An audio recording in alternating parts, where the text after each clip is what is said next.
I think this clip sums up the episode. There is no escape from this place.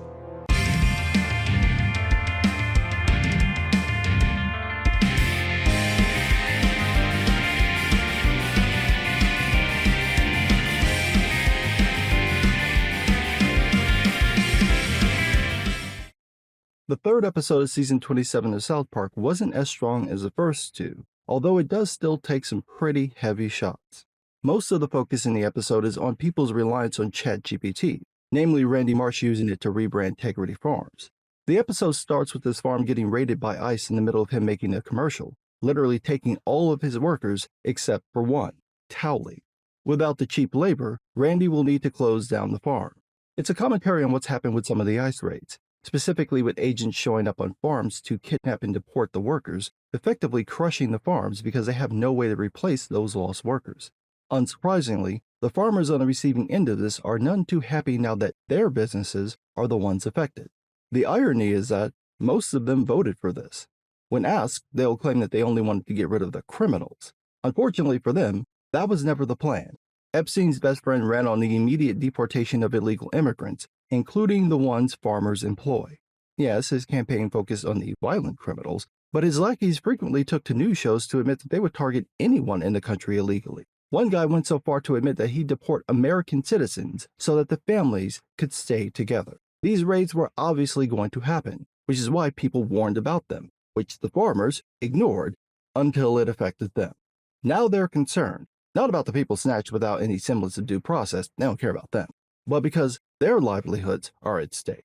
They need someone to work the farms. However, it turns out most American citizens have no interest in working on a farm, so the detained and deported illegal immigrants are not so easily replaced.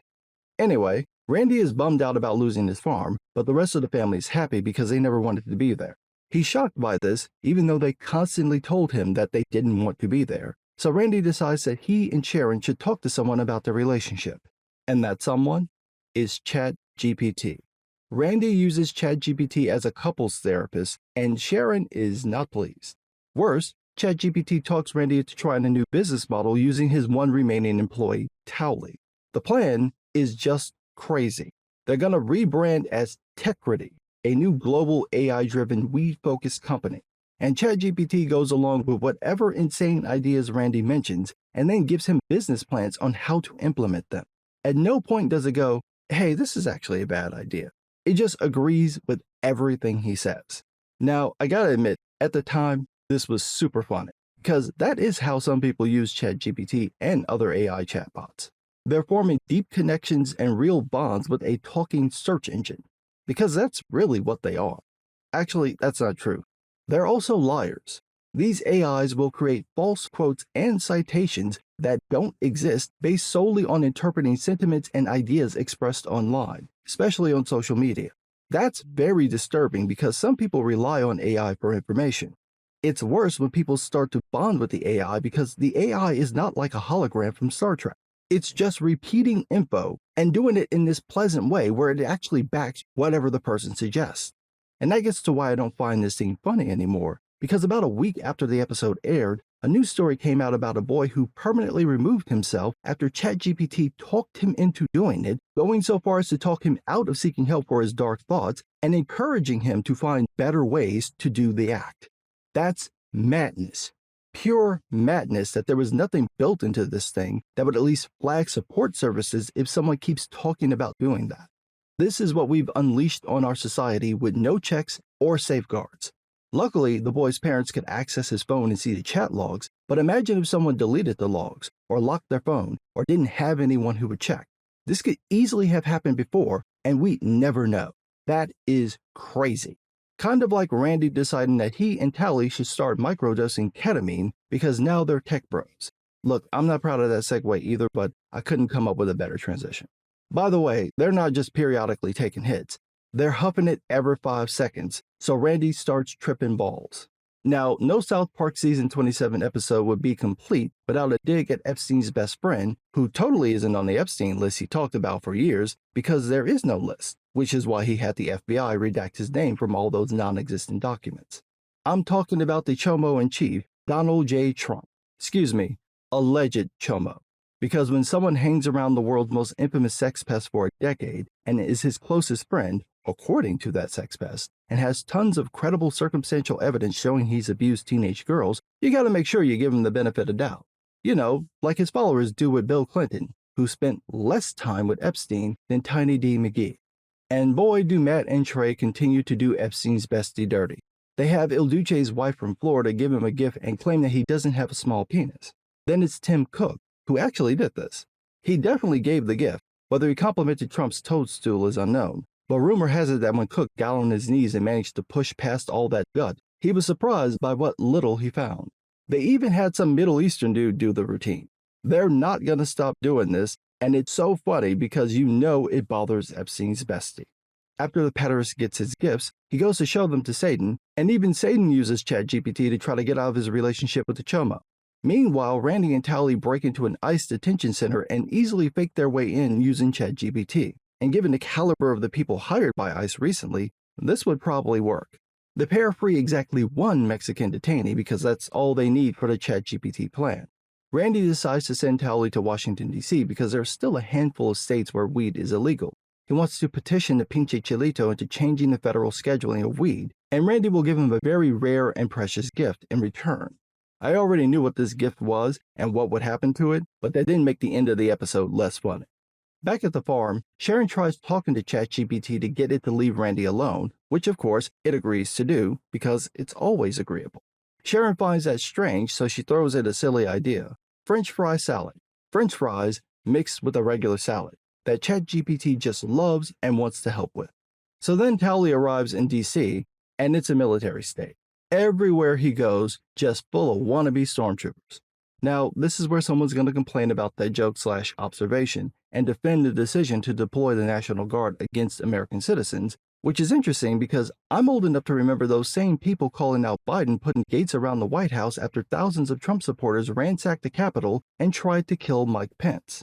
Apparently, now that their dear leader's in office, it's perfectly okay to use the military to intimidate and threaten their fellow citizens because Baby Balls got his ass kicked by 2 teenagers.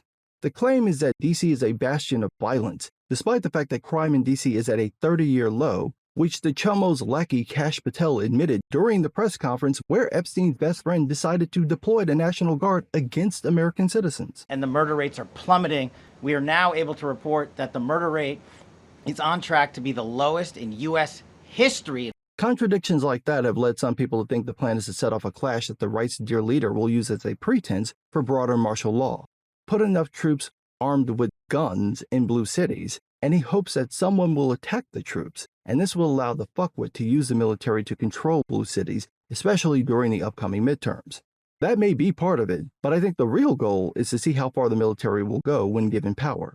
Part of that is whether the military will obey his illegal commands, because eventually he will command them to do something like shoot and kill American citizens, an act that's unlawful, immoral, and a complete violation of the oaths every member of the military takes.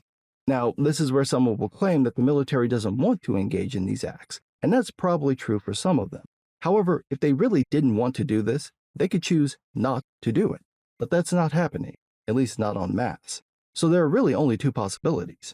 1, people would rather keep their positions than stand on principle and disobey an illegal and immoral order that violates their oath. Or 2, they agree with the right's dear leader and want to do what he says. I suppose there are some who think they can fight back from within the system, but that's not very realistic since the majority of the military leadership has been replaced by Trump sycophants.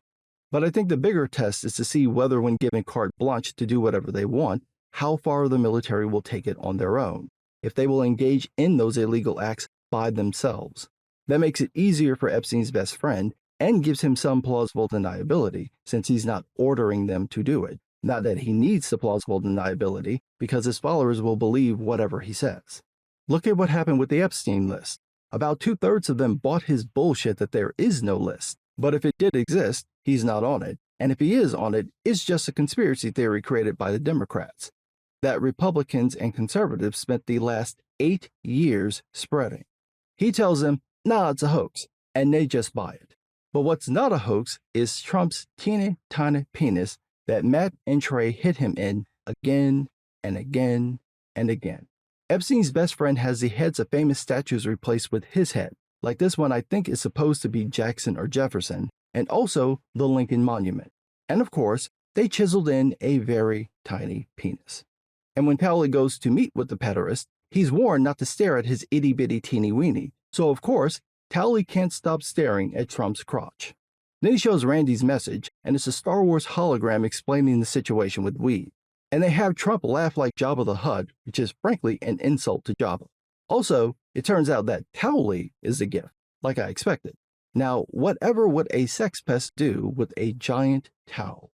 Meanwhile, Sharon later talks with Randy, who's in the middle of a ketamine crash. Sharon talks like ChatGPT to get Randy to listen to her. She's able to trick him into dropping his stupid plan and leaving the farm by going along with him realizing he's screwed up. The family packs up, and then Randy realizes Towley is missing.